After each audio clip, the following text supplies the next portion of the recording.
70ാമത് Nehru trophy ജലമേള നാളെ പുന്നമടക്കായലിൽ നടക്കും. 9 വിഭാഗങ്ങളിലായി 74 വള്ളങ്ങളാണ് ജലമേളയിൽ ഇത്തവണ മത്സരിക്കുക. ക്രമീകരണങ്ങൾ പൂർത്തിയായതായി ജില്ലാ ഭരണകൂടം അറിയിച്ചു.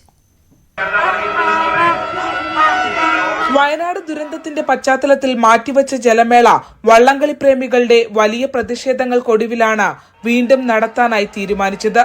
ആഗസ്റ്റ് മാസത്തിലെ 2ാം ശനിയാഴ്ചയാണ് സാധാരണ വള്ളംകളി. ഒരു മാസം പിന്നിട്ട് ജലമാമാങ്കം അരങ്ങേറുമ്പോൾ ആവേശം ഒട്ടും ചോരാതെ സംഘടിപ്പിക്കാൻ ജില്ലാ ഭരണകൂടം പരമാവധി ശ്രമിക്കുന്നുണ്ട്. ചുണ്ടൻ വള്ളങ്ങളുടെ വിഭാഗത്തിൽ 19 വള്ളങ്ങളാണ് മാറ്റുരയ്ക്കുന്നത്. ഇരട്ടുകുത്തി, വെപ്പ, തെക്കനോടി എന്നിവയുടെ വിവിധ വിഭാഗങ്ങളിലായി 55 ചെറുവള്ളങ്ങളും ആവേശപ്പോരിനിറങ്ങും.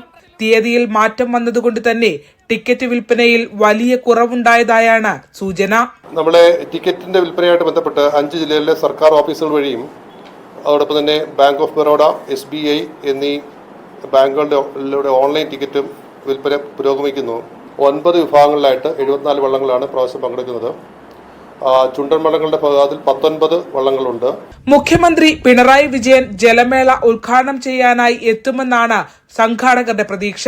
ചുണ്ടൻ വള്ളങ്ങളുടെ മത്സരം ആരംഭിക്കുന്നതിന് തൊട്ടു മുമ്പ് 2 മണിയോടടുത്താണ് ഉദ്ഘാടന സമ്മേളനം. ചെറുവള്ളങ്ങളുടെ മത്സരം രാവിലെ 11-നാണ് തുടങ്ങുക. 1800ഓളം പോലീസുകാരെയാണ് മേളയുടെ സുരക്ഷ ഒരുക്കുന്നതിനായി ചുമതലപ്പെടുത്തിയിരിക്കുന്നത്. ന്യൂസ് 18 ആലപ്പുഴ.